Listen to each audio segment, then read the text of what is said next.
Dear viewers, welcome to a new episode of Names from the Past. This is the story of a prominent Arab scholar and polymath who made significant contributions to various fields during the Islamic Golden Age. His contributions to various fields have left an indelible mark on intellectual history and continue to influence scholars and thinkers to this day. Today, we are going to talk about الجاحظ. In his early days, الجاحظ lived a simple life. He grew up in a poor social class, earning his living from the work of his hands. Despite this, he did not abandon knowledge and reading. He worked and learned at the same time, and he attended lessons in the mosque. Then, he contacted the sheikhs and imams at the time and learned from them as previously mentioned. Al-Dhikr also interacted with the eminent figures of translation and writing and read whatever translated books he could find in the days of Al-Mansur, Al-Rashid, Al-Baramika, and Al-Mamun. It is worth noting that public libraries were not available at that period, that is, in the late 2nd century AH. Books were also rare and very expensive, so Al-Jaḥiz's capabilities were not limited.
الجاحظ, whose full name was Abu Uthman Amr ibn Bahr al-Kinani al-Basri. He was born in the year 776, which is the year 159 in Hijri, and lived more than 90 years. Al-Jaḥظ was of African descent, and his family belonged to the Afro-Arab community, as he was of a dark complexion. He was given the nickname Al-Jaḥظ due to a visible prominence in his eyes. He was known for his intense hunger for seeking knowledge, and he possessed all kinds of culture and knowledge in his heart. Al-Jaḥظ lived among them with a number of Abbasid caliphs, and he died in the year 255 Hijri. He received his early education in Basra, a bustling center of intellectual activity at the time, where he was exposed to various forms of learning, including literature, rhetoric, theology, and natural sciences. This diverse heritage shaped his worldview and had a profound influence on his thinking. Al-Jaḥظ played a significant role in the development of zoology during the Islamic Golden Age.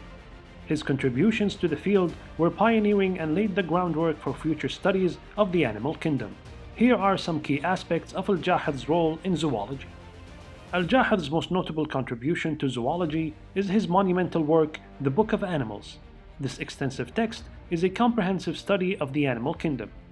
It provides detailed descriptions and observations of a wide variety of animals, from mammals to birds, insects, and marine life.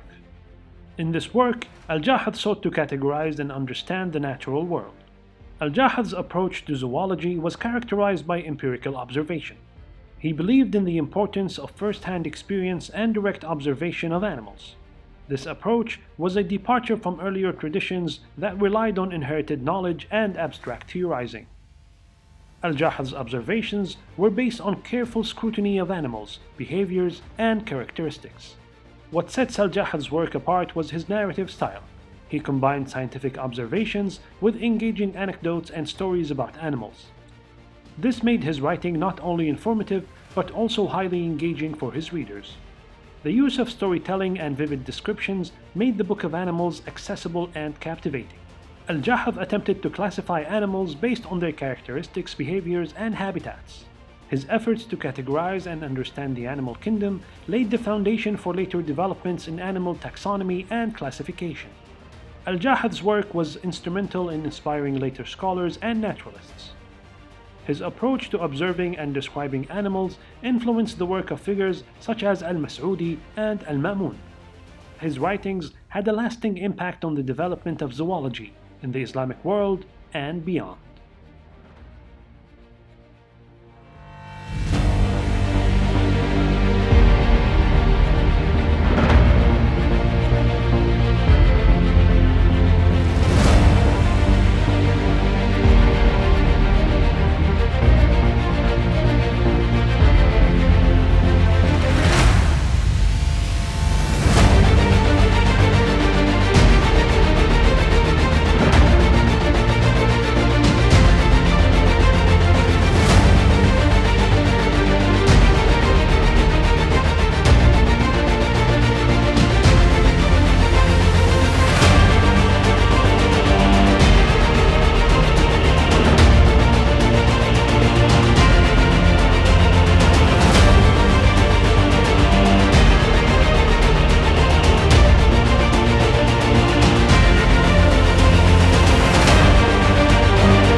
Finances did not allow him to buy them, so he obtained them through his teachers and friends who would put their libraries at his disposal.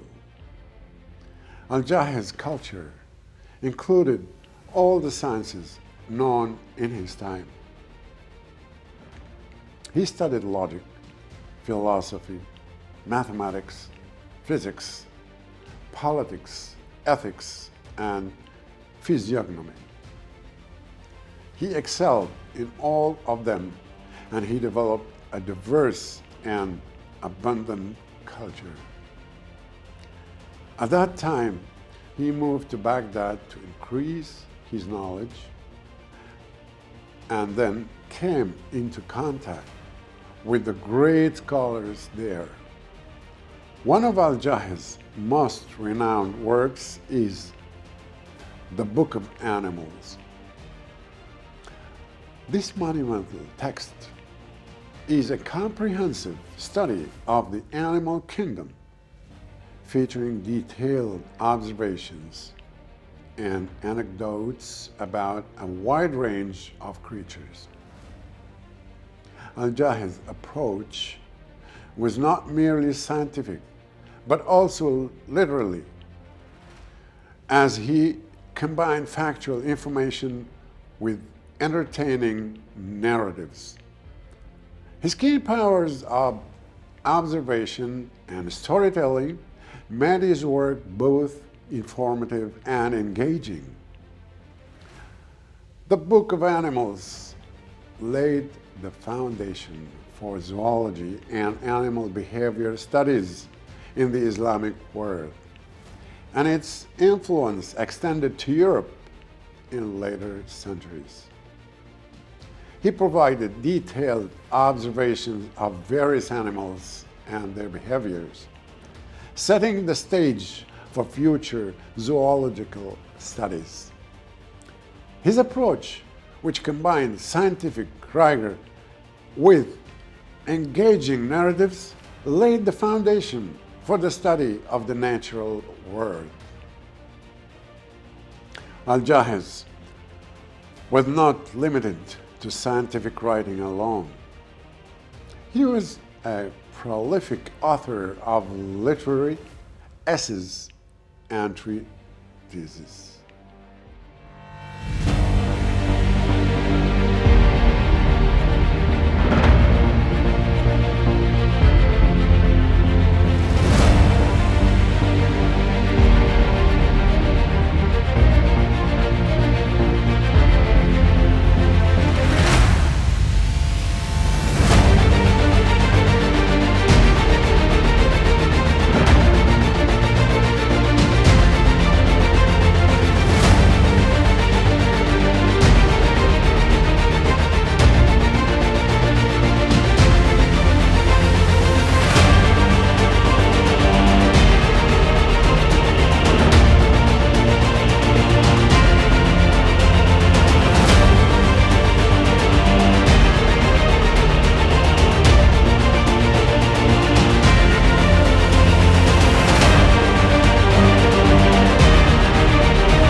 Al-Jaḥظ made extensive observations and descriptions of various plants in his writings.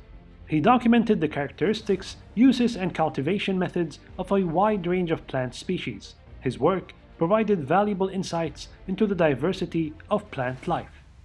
Al-Jaḥظ attempted to classify plants based on their characteristics, and he recognized the importance of understanding plant taxonomy.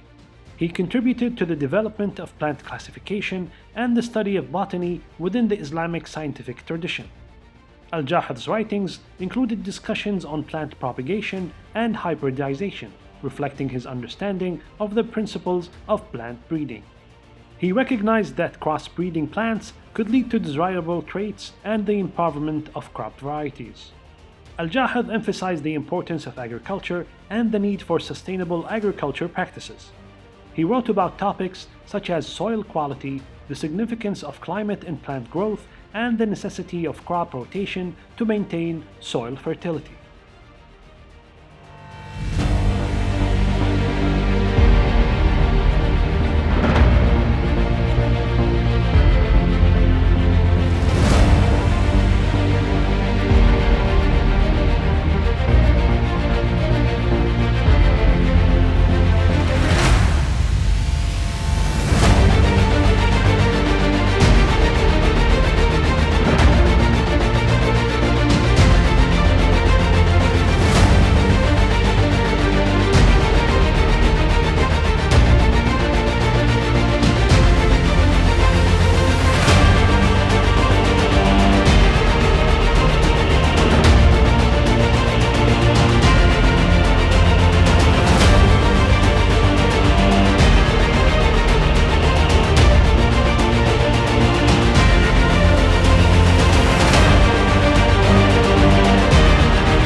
His essays covered a wide array of topics.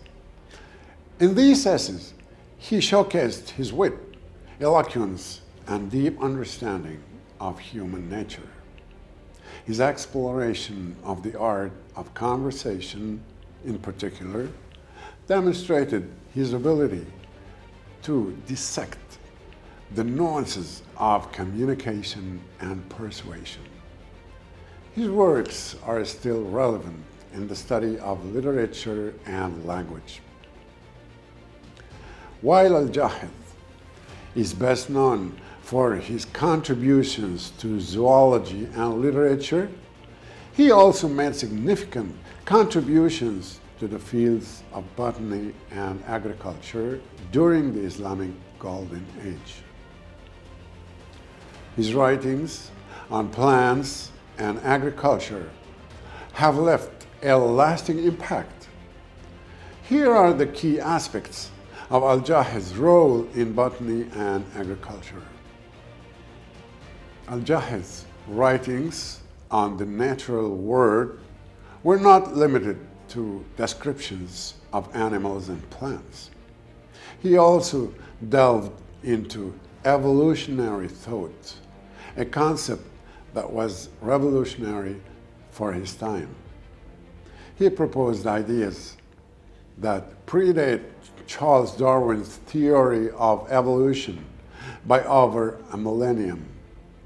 Al-Jaḥiz suggested that environmental factors and competition for resources drive changes in species over time, an idea that foreshadowed modern evolutionary theory. Al-Jaḥiz's intellectual pursuits extended to the field of theology writings. He engaged in theological debates and discussions, often challenging traditional beliefs and dogmas. His writings reflected a rationalist approach to theology, emphasizing the importance of reason and critical thinking in matters. His literary essays on topics such as rhetoric and conversation continue to be studied and admired for their wisdom and wit.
His insights were ahead of his time and contributed to the development of agronomy.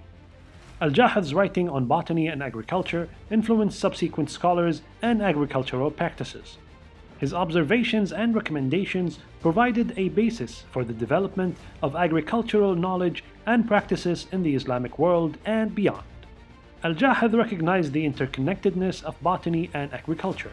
He understood that a deeper understanding of plant life and the natural world was essential for improving agricultural productivity and sustainability.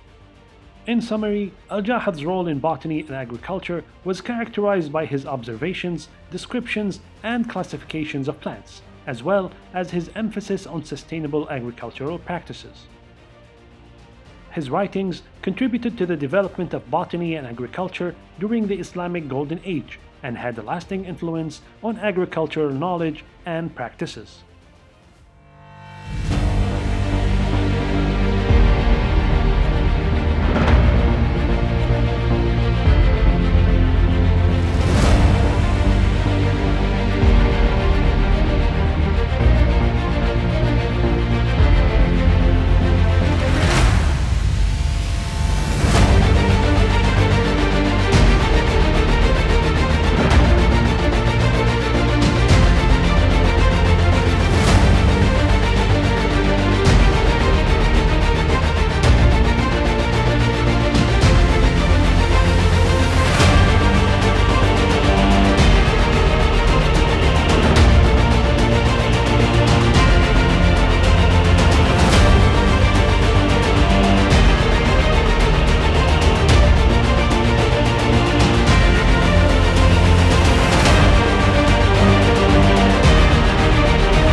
In the end, Al-Jahiz's contributions serve as a testament to the richness and complexity of the intellectual achievements of the Islamic Golden Age. His work, along with that of other scholars of the era, helped preserve and advance knowledge in fields ranging from science and philosophy to literature and theology. In conclusion, Al-Jahiz's legacy is multifaceted and far-reaching. His work has had a lasting impact on zoology, evolutionary thought, literature, agriculture, and theology. He is celebrated as a pioneer of rationalist thought and as an exemplar of the intellectual vitality of the Islamic Golden Age. His enduring influence can be seen in the continued study of his writings and their relevance to modern scholarship. I hope you liked today's episode. See you in a new one with a new figure. Goodbye.